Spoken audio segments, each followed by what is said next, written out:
All All right, right. we are live and we're ready to go. So I want to go ahead and ask all of our guests. You can go ahead and turn your cameras on, and while we're getting people entering into our room here, I'd like to go ahead and take a moment and say thank you for being with us today for the Q&A for Where is Nancy at the 29th Woods Hole Film Festival. The festival runs through midnight, and we actually have a little bit of news. We were going to run the festival until the 1st, but I believe they are extending it until August 3rd. I'll find out a little bit more about that, but there's live news happening right now, folks. We're extending the film festival because we've had such great feedback. So before we begin, I would like to thank all of the festival supporters and the sponsors, and especially those of you who are viewing and who bought tickets to these films. It's so important that you are supporting these conversations because we really count on you to continue going forward, especially in a year where we really weren't sure about this platform. So Oh, thank you yeah. everybody for tuning in today. All right. I am Alecia Orsini. I'm the president of Women in Film and Video of New England. I also work for WCAI, our local NPR station down here on Cape Cod. And I'm on the board of Women in Film, excuse me, I did that again. I'm on the board of the Woods Hole Film Festival, and I am so excited to welcome the Hello. filmmakers of Where is Nancy? Hello. Hello, everyone. Can you hear me? Hi, Hello. how are you? Hi. Hello, can you hear me? Thank you for having us. Thank you so much for being here. What I'd love to do is go around, first of all, and say who you are and what your role on the film was. And Drew, we'll go ahead and start with you. Okay, hello. Once again, thank you so much for having us. It's certainly an honor. My name is Drew Miller. I'm here from Seattle, Washington, and I am the executive producer of Where is Nancy? Great, thanks so much. Thiago. Hi, everybody. Thank you so much for having us. And I am the director, cinematographer, editor, and a couple other things. And yeah, it was amazing making this film. Great, thank you. And Kirk. Oh, go ahead and unmute yourself first. Oh, you myself. Okay. There you go. Oh, You nope. did it. You did it. Good. Hear you now. I thought Mike was taking care of us, and he did. Come on, Mike. No. Well, I'm Kirk Moody, and I'm the husband of Nancy Paulikas, which the film is about, and featured in the film. And I want to mention that Thiago is much more than just he inspired this film, right? He went crazy after learning about Nancy and stuff, and Drew was very, very kind to support it all. Wonderful. I want to talk Thank more you. about that. We also have George. And Joan. And Joan. George and Joan. Yes. Oh, hey, Mike, unmute them. I've requested that they unmute. They have to unmute it themselves. Oh, now. okay, you gotta Yeah. sit There you go. Ah, Okay. there we go. This is George Paulikas and Joan Paulikas, and we're the parents, and Nancy, and we're absolutely delighted at this. And again, the inspiring movement of all this was caused by Thiago, who discovered that Nancy was missing and proceeded then to try and craft a film around our search for Nancy, which went on unfortunately unsuccessfully, but Thiago, captured some really charming and also distressing scenes of our search for Nancy. And you'll see some of those, and if you've seen it in the film already, they're really real. We didn't stage anything. That's true. Well, I'd like to go ahead and start, Thiago, with you. How did this film come to you? How did the story come to you? Okay, long story short, I and Drew, we made a short film about Alzheimer that was, we shot in July 2016. And interesting fact, when we were about to shoot the film, we went to a couple Alzheimer organization because it was about housewife, 40 something years old. So she was very young, and it was about early onset of Alzheimer, which is not something that much people know about it. So we went to a couple organizations, and they said that it would be impossible that someone with her age and with a good life that she had in the movie, in the script, go missing for too long in LA. And the film was about that. She went missing, and she got mixed with the homeless population. So I and Drew, we decided to make the film. It was a fiction story. We didn't base in any real story. And then actually like 4 or 5 months after we made the film in October 2016, Nancy went missing. And the lead actress in the short film, she find out a flyer about Nancy, and she texts me and say, "Hey, this is happening. Look how crazy this is." It's very similar story. So then she wanted to go to a vigil that they were having at the museum, and she had a conversation with Kirk, and we were about to have a premiere of our short film and invite them to come, and they came over. It was very emotional, and they validate the film because it's very close to what they were going through. But then what we did for about a year, I and Drew, we went to a bunch of film festivals with the short film. So we always bringing a flyer about Nancy, talk about Nancy. In the end of the film, we had a picture of her, trying to bring awareness and, you know, some type of attention in her case. But that was what we did for that year, because we really thought that they will find her anytime soon. That what everybody was expecting, but it didn't happen. And I got very close to Dan, and every time, you know, Kirk was always updating me about what was going on, and I and Drew was always talking about it. So when was a year after she went missing, I was like, well, this is an unbelievable story going on. It's in front of me. I have access to this amazing family and the work they're doing. And I think as a filmmaker, it would be such a waste of not making this, you know? So then I talked with Drew, and she got excited. And that's when I talked with Kirk, and they all jump in. I gotta tell you, wasn't easy, you know, following them and filming this, but they knew how important it was to show to everybody her story, and so nobody else go to the same way what happened with Nancy. So that's how it came about. Drew, what was the conversation like with Thiago? What was your thought process when this first all came to you? Well, when we did our premiere of our short film Chocolate, which the stories are fairly parallel, and I met George and Joan, and of course Kirk, and they spoke at the premiere. And when Nancy went missing and Greater Los Angeles Alzheimer's was aware of the whole storyline, not only of our fictional short film, but of the situation with Nancy and the search. And they ended up actually endorsing our short film. So they also came and spoke about their program and at the premiere. It was a story when Thiago came to me with, we have to make a film about this. It was kind of in the back of my mind too, a little bit, but Thiago and I have a tendency to have all these project plans going. So I just loved it. I love working with him. And it was really important for me, as well as Thiago, that Kirk and George and Joan were on board, and that they were able to, you know, tell us, yes, we could display this and show this, or not. You know, we were very respectful, I think. I'm hoping that they would agree that we were trying our best to be as respectful as we could. It was a very emotional time for everybody. But I just felt that, I mean, we all know somebody that is, you know, or has a relative or a friend or someone with Alzheimer's, but early onset is a whole other ballgame altogether.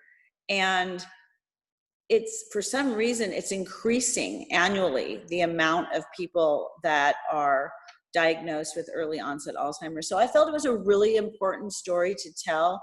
I knew if anybody could do it in a heartfelt, sensitive, truthful way, would be Thiago. And we couldn't have done it without Kirk and George and Joan, I mean, they were with us every step of the way, you know, telling our story, being their story, being interviewed. We would go on searches with them, with the camera, as you saw, you know, and so, you know, they really opened up their entire life and their emotions. I'm going to get emotional in a second. You know, for us to make this film and tell their story. So I was honored to make the film, actually. And it, as somebody who just watched it recently, I have to say to George and Joan and to Kirk, I'm sorry for your loss, as I feel like I just went through it with you watching this film, and I think that that's really the magic and of this film, is that I'm with you throughout the whole journey, and it feels very real. And while I'm on this journey with you, I'm being educated a lot. Kirk, I want to talk to you, if you could set the scene for us a little bit for the timeline from Nancy's going missing to when it felt okay to say, yeah, we're going to go on a filmmaking journey. Yeah, so so when she went missing, of course, we got one of the challenges that Thiago had was to get across how many people and what the effort was at the beginning of our search for her, because you know nobody was taking pictures of that or anything. We really thought that every day we were going to find her, and as it went on, and that didn't happen. Of course, there were fewer people involved, but it was a massive effort at the beginning. And after we, they participated with us, in fact, in showing the movie Chocolate back at LACMA, and advertising again that Nancy was missing. And a big thing for us was continuing to get the word out in any way we can. You know, certainly anything we could do to get television cameras with the news there. And I mean, you know, if somebody's making a film about this, well, that's a news story. We can get Nancy back in the news, people looking for her. So yeah, it took I think it was I think Thiago was right, about a year. And but if he would have asked before, that would have been fine too. It was just a matter of anything we could do to get more information out there about finding Nancy, and people looking for Nancy was okay with us.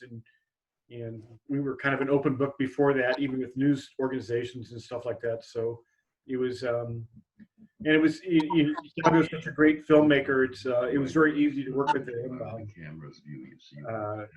He did a really good job of putting. I mean, I'm amazed at how he put the movie together. I just can't believe how we got so much information to such a short period of time, and covering so many aspects of our search for Nancy, and looking in the homeless, looking in the hospitals, looking in the residential care facilities, talking about Alzheimer's. He just did a phenomenal job of putting that together. It's really remarkable. And George and Joan, you did a lot of the legwork going to these care facilities. Tell us a little bit about, well, first of all, what it was like when you heard that, okay, we're now going to bring a filmmaker into the mix. Well, to us, I think this was another case of broadening our search. We were sort of running out of ideas on what to do, because we had literally papered some large fraction of LA County with flyers.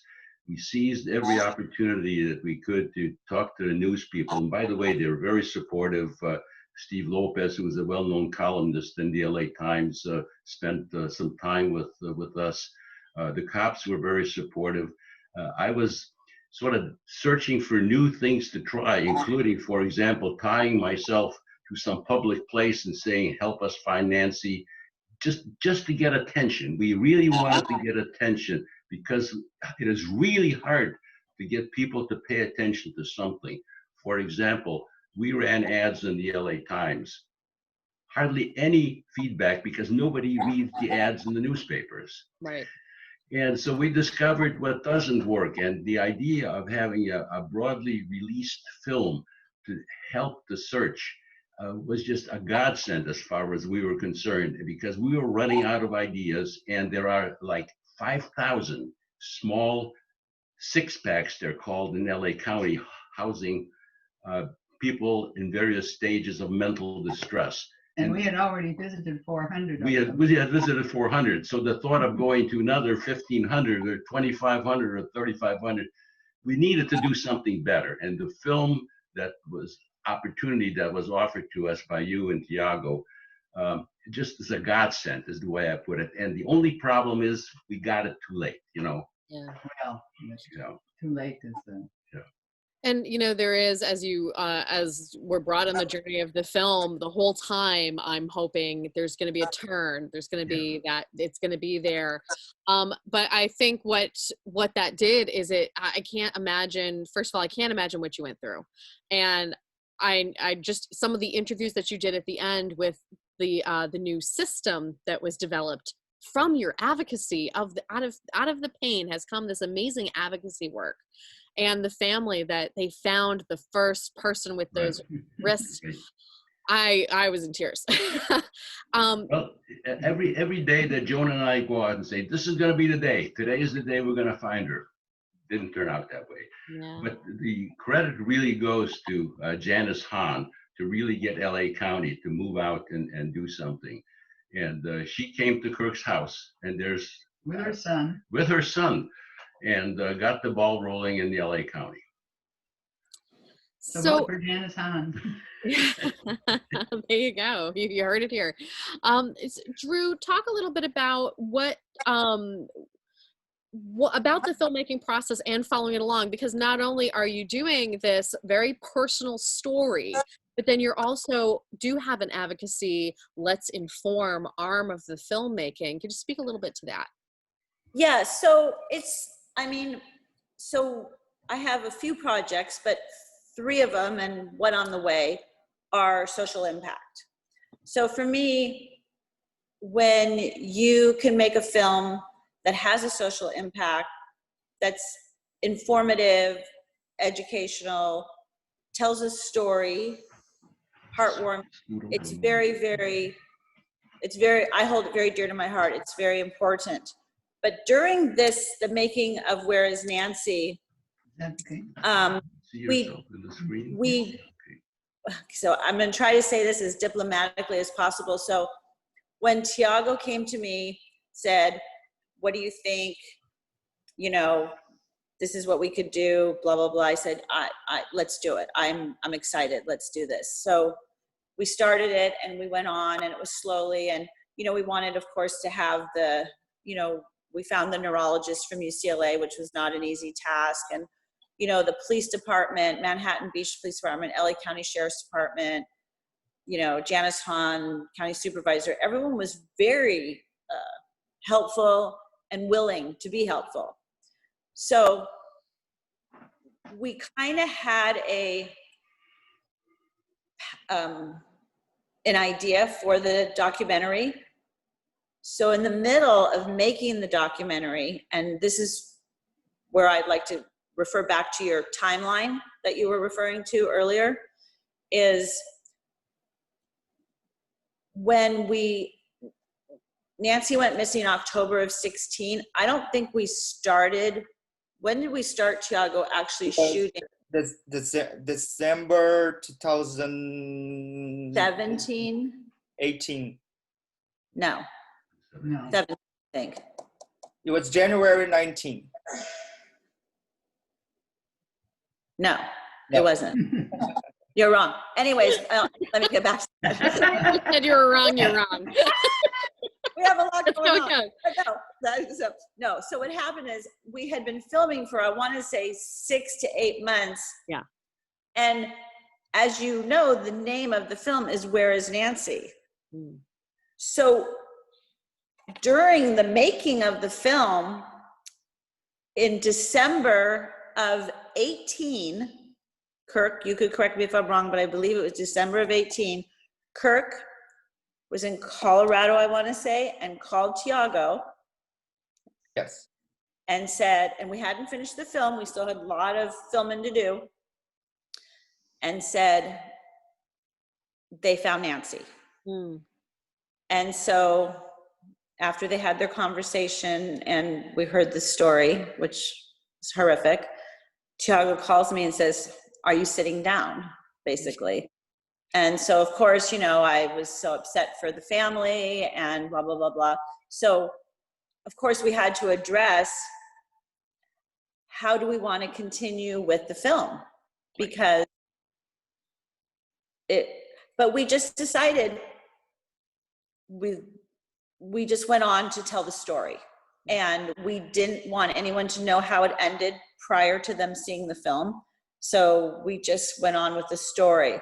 So that was a really, as a filmmaker for Thiago and myself, to try to be sensitive, but yet you're a filmmaker, but you're trying to tell a story and be sensitive to everybody and respectful of everybody's feelings and what they're going through. But yet you still, I don't know, I would say that was probably one of the, I don't want to use an obstacle, but it was definitely a, what's the word I'm looking for? Just, It was not, we're not expecting to have the Yeah, end.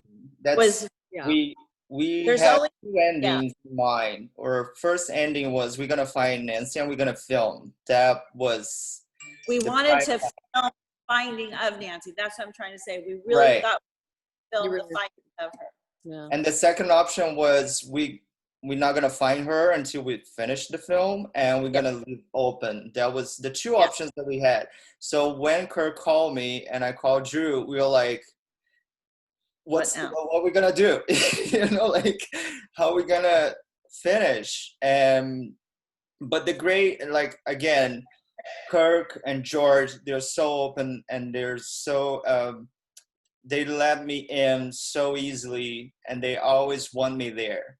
I don't know how it would be with somebody else, but even when we had 2 or 3 attempts to go and see where Nancy, where they found her remains, and they're always like, let's go, do you want to go, do you want to go and film? So they're always pushing me to be there, and I want it for sure, because that's how the film came about and people can see and this important story. So yeah. Well, I want to talk, Kirk, a little bit to you. There's a moment in the film, and I love the choice to leave it in, where you're pouring coffee and you go, this is not a film about pouring coffee, this is a film about finding Nancy. And I thought to myself then that these, oh my gosh, what wonderful people you all are. No, because when you're dealing with when you have a documentary subject, right? Because you're looking at these people through a lens, but you are keeping them honest. You are keeping them honest, and you're blunt, and I just loved everything about that moment. I really did. But Kirk, We have about 1,000 of those moments, right, Thiago? well, I thought it was just as I'm coming along the story and just getting to know, you guys feel like celebrities to me after watching this, because I was so brought in, and I think that's who you are as people. You bring people in, and you definitely get that in this film. But Kirk, I want to hear more from you about as you're going through this film. Of course, the whole purpose of your journey is to find Nancy. Right. But along the way, what I think you and George and Joan have done is you have really opened up and put light on the cracks in the system. Yes. Talk a little bit about that. I'd love to hear from you about just. So, yeah. So what's interesting is that when we started this, and I don't have a lot of constructive criticism for the government response, right? The police are supposed to take it. So there's a little bit of ping pong going on between Los Angeles Police Department, where Nancy went missing, and Manhattan Beach Police Department, where Nancy lives, and who is going to take the case. And, so that went on for a little while. And then, as the search goes on, we're trying to find more and more places to look. And it just occurs to me that she could end up in the county system somehow, right? She could be at a hospital. She could be in adult protective services somehow. She could, I don't know. and I don't even know what all the county services are. I have no clue. I don't know how the county's organized.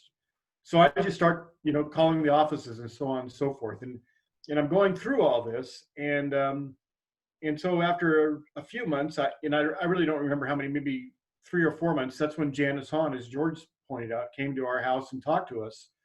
And she was kind of horrified that the citizen has to go through all these steps. How come we don't have a counter response to that? And so she put together this program, which was amazing. She had a task force set up to say, well, what are the steps that ought to happen? What should happen? How should the county be able to respond to this? And she invited us to participate, which is very helpful because, these various organizations in the county would say, well, here's our procedure when this happens.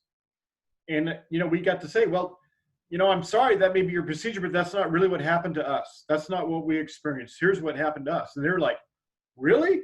Yeah. And so they were able to go back and take another look at that. And the fact that Janice kept on pushing and got the LA Found program going is really kind of remarkable. And it's really, it's benefited, 22 people haven't had to go through what we went through so far. That's a lot. That 22 is a lot. I mean, I know Los Angeles is big, but 22 is a lot of people if you think about emotional distress and so on and so forth. So it's kind of remarkable. So I'm probably straight off your question, but does that answer what you asked? Well, it does. And I think that, it's just funny. There's early on in the film, and this goes to the great editing. Early on in the film, you're driving along and you point to a hedge and you say, she could be behind that hedge. Right. And I wouldn't know. But the thing about it is that, yeah, you had and you definitely got that in the film, is that you had great experiences with all the officials. They did everything they could do, but that wasn't enough. Right. Right. And it was like metaphorical hedges everywhere. Yeah. George, that's a good point. Yeah, absolutely. Maybe George and Joan, you could talk a little bit about that, just your experience having to deal with the officials.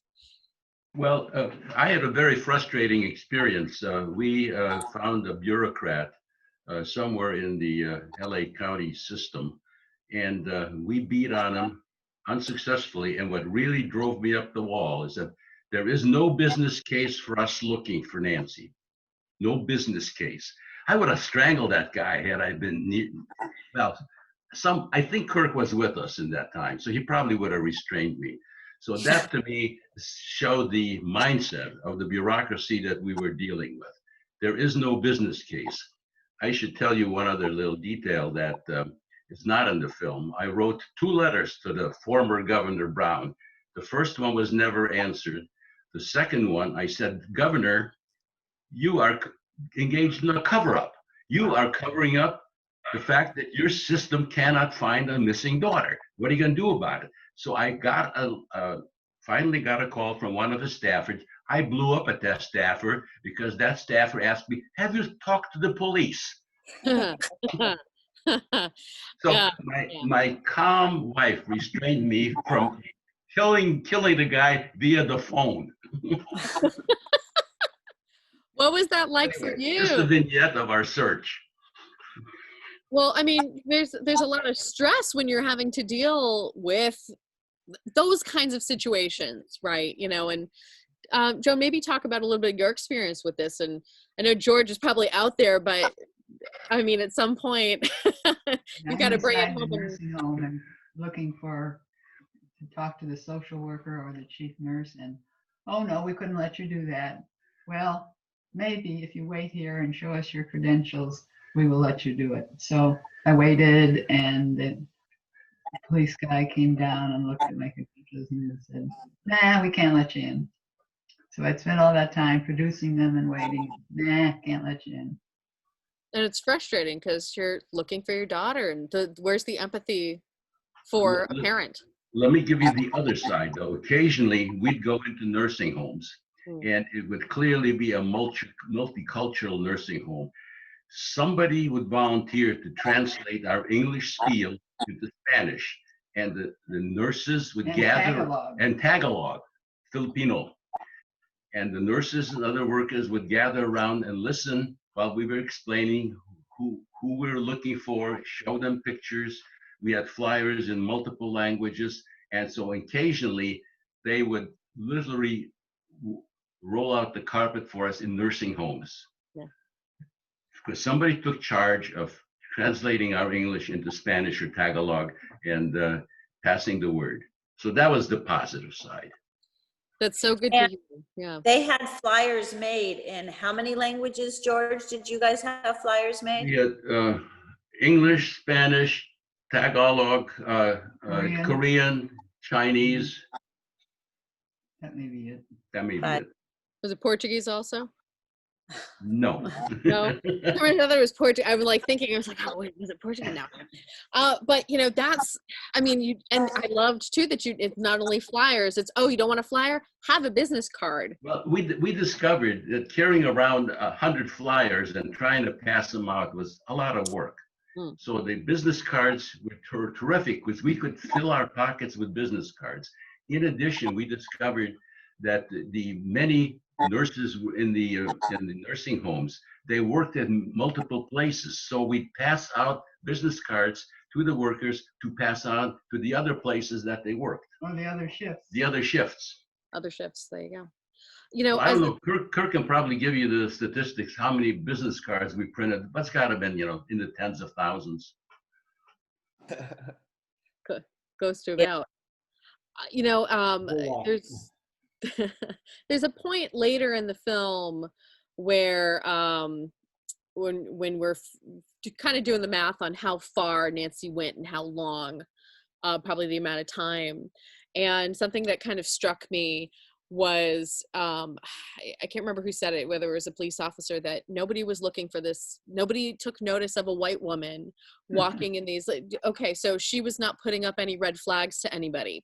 No. And I kind of thought about that, and then I thought, gosh, we're in a modern age where we have Zoom technology, we have so much at our fingertips technology wise, but we can't find a person that's gone missing.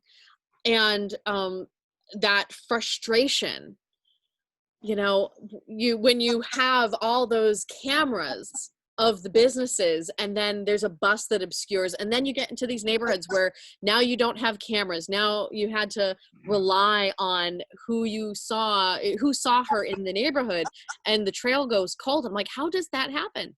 So I guess bringing this kind of information to government officials is where LA Found has come from. Kirk, talk to us about that. So yeah, I guess a couple of things on that. So early on in the search, two people up close to where LACMA was, within about an hour span, thought that they had seen Nancy. Thursday, I think, after she went missing. And so we got video from every business that was willing to give us anything. And some businesses weren't willing to give it, but they were willing to let us sit in with them and watch it. Okay. Or, something like that. So we spent, I want to say hundreds, but it could have been thousands of man hours watching video of these stores and ice cream places and Trader Joe's and stuff like that, looking for images of Nancy. And we were convinced that we were going to find it there, but this took weeks, and we're a little bit diverted by it. We're not putting everything else on hold, but we're spending a tremendous amount of effort on this. So sort of, in all the spy shows and everything, you have CCTV picking people up everywhere, right? Yeah. And we're actually chasing a red herring on that, because in none of those videos, and it turns out it would have been impossible, but it turns out that those people were just mistaken, and nobody that even looked like Nancy was in any of those videos that we spent hours and hours and hours looking. And in the meantime, we're not looking where we might have been able to. Well, that's not true. Again, we didn't put anything on hold. We spent a tremendous amount of effort doing that. So I mean, it's not like you were handed the playbook of how to find a person, we were not. And I've got some friends that are pretty smart, and they went off looking for the playbook, and we invented our own playbook, and we hit it pretty hard. But George was talking about the bureaucrats saying that he has no job description to go find Nancy. That was us trying to get Medicare to go look through their records to see if there's Jane Does applying for Medicare The through the fraud simple, division. And right. we got them to cooperate for a while, but after a while they said, well, we can't do this anymore. This isn't what we do. And we're like, well, it's still my wife and she's still missing, so I'd appreciate it if you still do it anyway, right? So Right. I I don't know if wanted, we're going to change that system or not. well, hopefully they can sit and watch this film Yeah. and know more about it. I want to talk a little bit about our misconceptions of what happens when a person goes missing. First of all, there's the idea of what we think, and be from shows like Law and Order and the rest, what we think happens when somebody goes missing and what we think Alzheimer's looks like.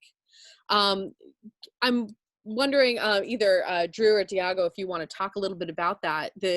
There's this idea that, oh, you have to wait 24 hours to report, and then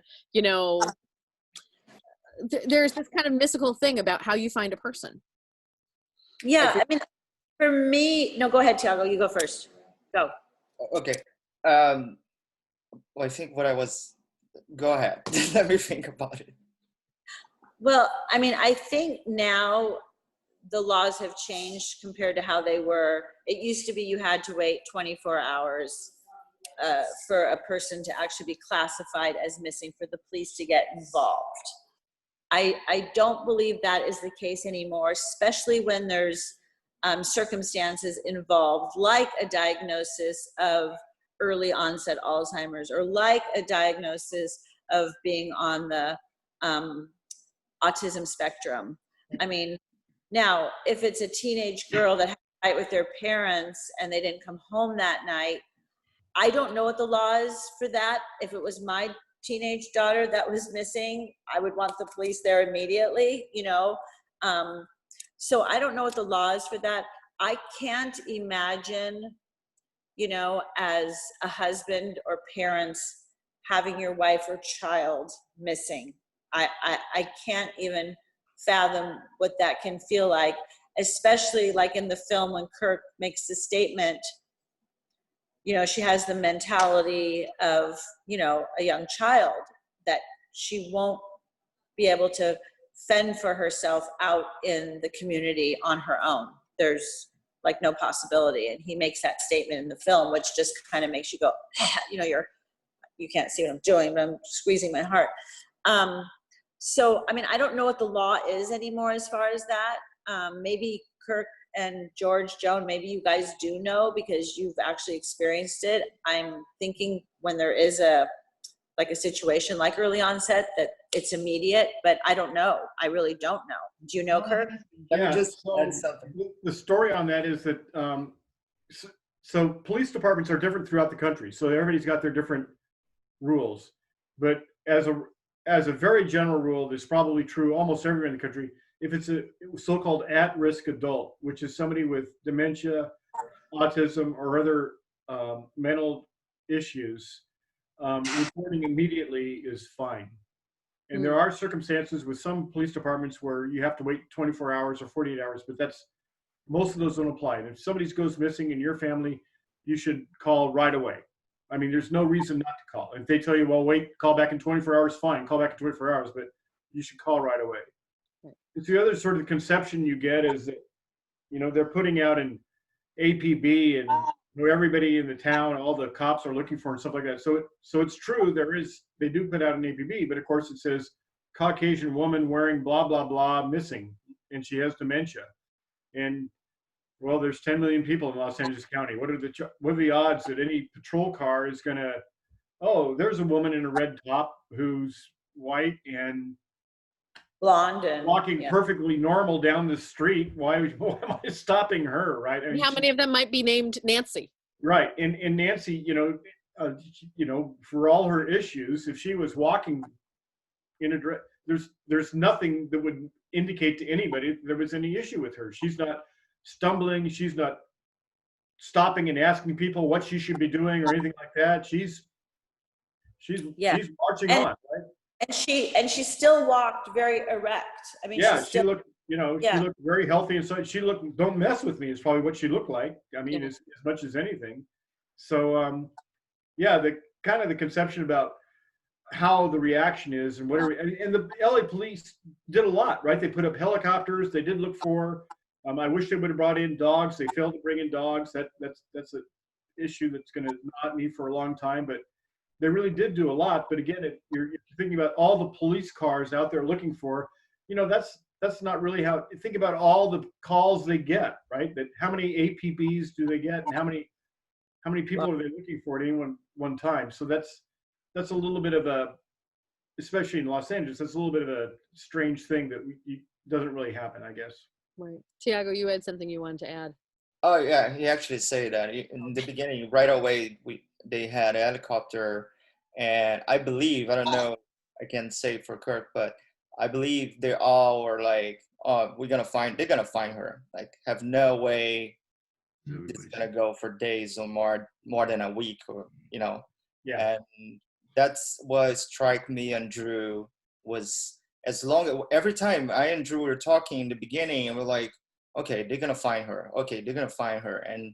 And this is what actually happened. After a year, we're like, okay, this is not happening. And Kirk was already so deep in so many other things. The LA department, we trying to make the things work. And I was like, well, we have to tell the story, and we have to, let people know what's going on, so nobody goes through the same thing. You know, Go ahead. Oh, Lisa, I want to say one thing, and I mean, we didn't display this in the film, and I maybe don't know if I should bring it up or not, but we discussed bringing it up in the film, but we didn't do it. And Kirk or George, and Joan, I think that if you could explain the time frame of when there were body parts found in March of 17, I believe. Yeah, 17. And then more body parts found, I believe it was September of 18, and identification was not made available till December of 18. I might be wrong on my months, but I think I'm fairly correct on that. We didn't show it in the film, but I know for me, it was such a huge, like, what the heck? Like, do you know what I'm referring to, Kirk or George? Yeah. So Yeah, Kirk knows. Yeah, let Kirk say that. So what Drew's talking about is there was a little fire in the area where Nancy's remains were found, and that's when they discovered a very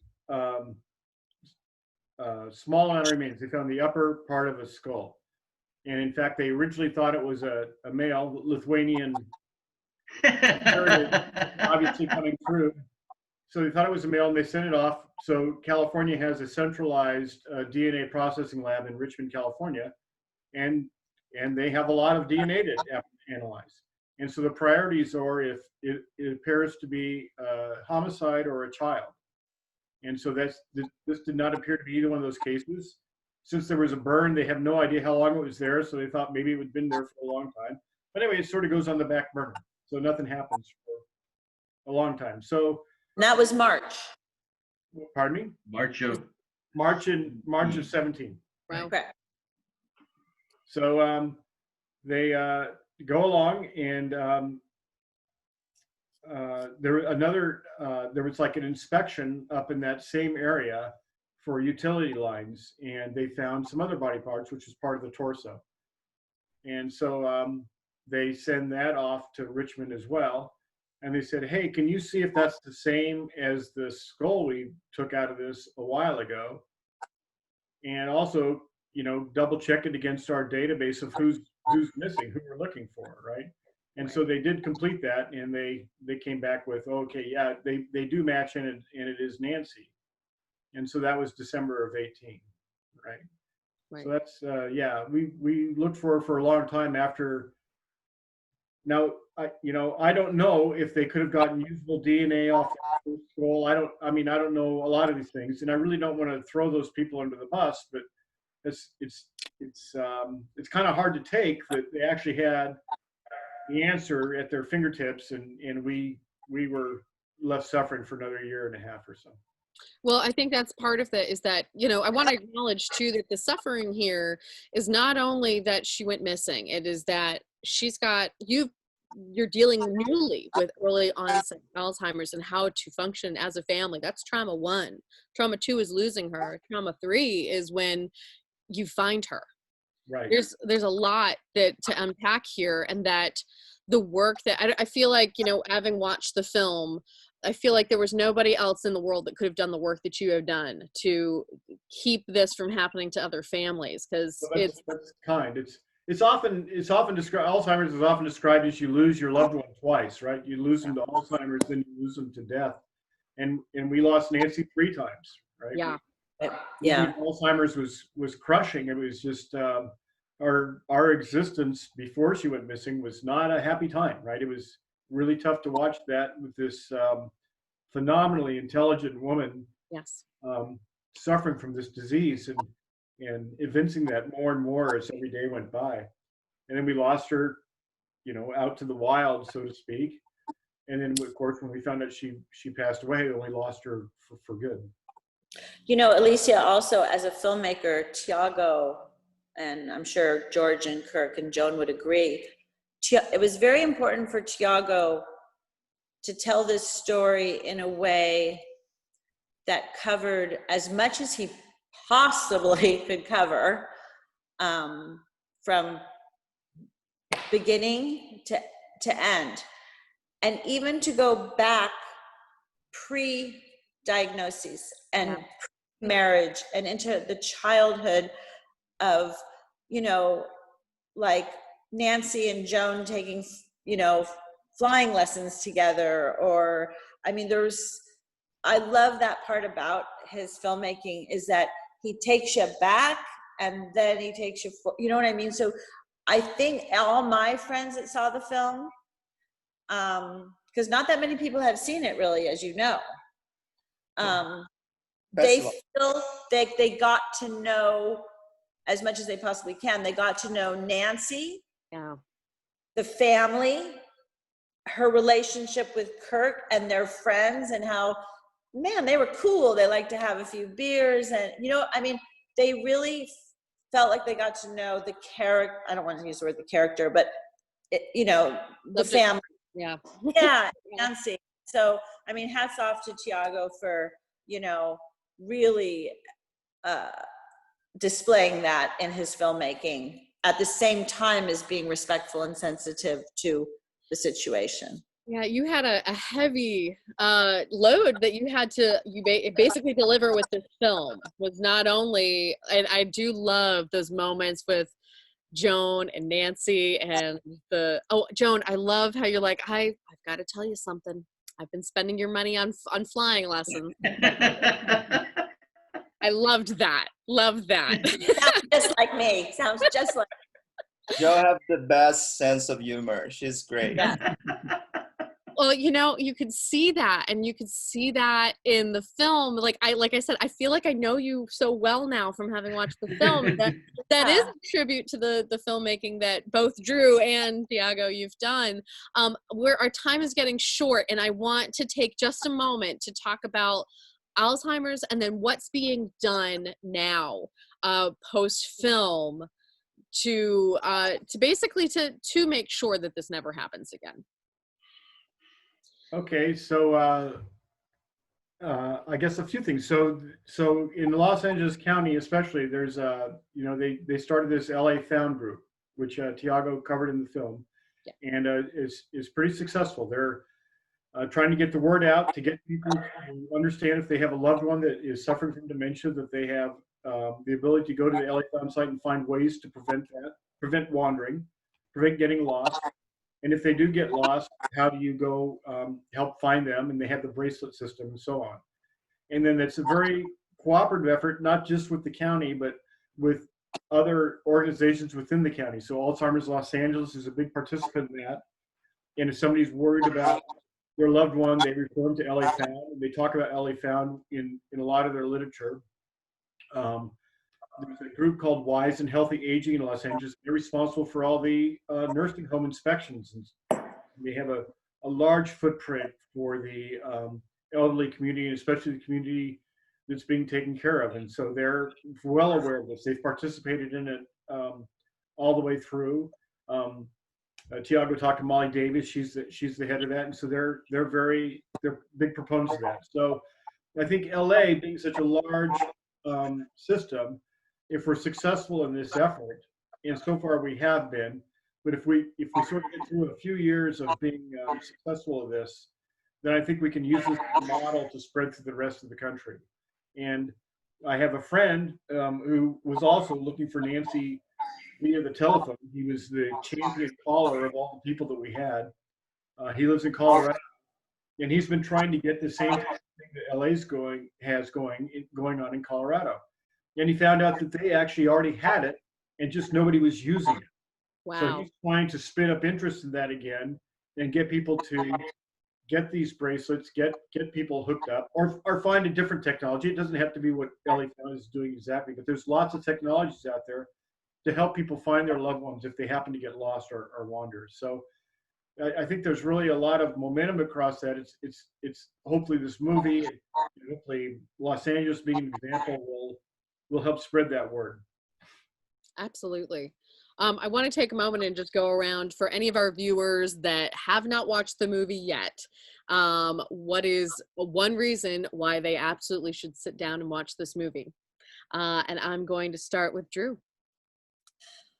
Well, I feel that watching this movie is not just educational, but it also is just a story about a community that comes together to help, having good friends, having family around, and just the unexpected of how the end result was of this film. I mean, you just never know. I think that it's a film that you laugh a little bit because Joan and George and Kirk are, they kept their sense of humor amazingly present during the making of the film and everything that they went through. I found myself crying during the film and giggling during the film, all within like a 5-minute time frame. So I hold it close to my heart. I feel like I've gotten to know the family pretty well. I mean, Kirk and I have had some fun times together during the making of the film as well. And I feel it's really a film worth watching.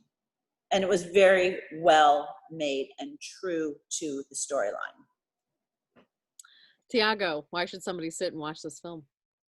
I think one of the things that made me really want to tell the story was that Nancy, when I was seeing Kirk and everybody, Nancy became, watching the news about her, she became this missing woman, right? That's what happened when most of the people go missing or something like that happened. And knowing how amazing she was and her brave story, I really, I had to make this film to tell her story. And I hope I did a good job doing that. And I believe people are gonna watch not only a story about Alzheimer, but a story about an amazing person and amazing people around her, and all that came together. Unfortunately, it's not the best ending, but it is an important ending to make the work that Kirk is doing now with George and Joan. To nobody goes to the same path, but I think you're gonna know Nancy, and it's not just a missing person, and that's why that's the name of the movie, where she is, and during the watching you're gonna know who she is and everything else. So I think that's important. Joanne, why should people watch this film? Yeah. Oh, yeah. Most importantly, because it's the story of a magnificent young woman. But then secondly, that her disappearance led to a wonderful new system for finding missing Alzheimer's and autistic people. So that's my thought in a nutshell. Well said. George? Well, I think it's a story that should caution people in that once somebody goes missing, yes, indeed, most of the people are found fairly soon. On the other hand, finding someone who's gone for any length of time is really, really hard in the metropolitan area, even though that now in LA County we have a much better technique. But I do not know how it is in other places. So kids with autism or people with dementia, if they wander off, just you have to settle down to a long haul, and it may not be successful. It's not a guaranteed success, no matter how hard you work and how many resources you have, because we actually had enormous resources because of Kirk and his friends and relatives, and the police department that was trying its very best. It still didn't work. So There's that. Kirk, last word. So, Thiago needed to find a different star for the movie, but beyond that, the reason to watch this movie is to really raise your awareness of what can happen. Anybody that watches this movie, we're all going to meet, we're all going to know, we're going to be close to somebody that suffers from Alzheimer's, autism, dementia, and if you see this film, you're going to be a little bit more prepared for, gee, things can happen that you don't really expect at all. You don't really think of your loved one, even if they have dementia, as wandering because they're attached to you. So Nancy was attached to me. She wasn't likely to wander, but she could get lost. So if you put in the context of people get lost, that's a little bit more powerful message. And I think that anybody that watches this film is going to be much more aware of what can actually happen to them if a loved one has contracts dementia, or in fact if they do, and how they can prepare better for that eventuality, which is increasing. And I think it says in the movie, if 60% of the people with Alzheimer's eventually wander, and so if you know somebody with Alzheimer's, it's absolutely imperative to take some steps to make sure that this doesn't happen to you. So that's a good reason to watch the film right there. The film for our viewers. Oh, Thiago, go ahead. Just a quick note. Last year we had a short film part of the festival that won Best Dramatic Short. It was Duke. And Chocolate, the other short film that actually ended up becoming the feature documentary, they are both online for free on YouTube channel DL and Miller Productions. So if people are interested to see both projects, they're online for free. That's what I want to add that. say the URL again. DL and Miller Productions. It's my company, D. Ellen Miller Productions, because I'm a woman. Right. I am so thankful I got to talk to you. I am so glad I watched the film for our viewers. The film is Where is Nancy? And it is a story about this wonderful family and the work that they're doing to change the way that Alzheimer's is looked at and how we find our loved ones. Thank you so much for joining me this evening. And Thank you for having us. Thank you. thank you. Stay safe. Stay home. Stay safe. You too. Be Bye. well. Bye-bye. Bye. Bye, guys. Kisses. Bye-bye. They had an hour, so this is going to cut off.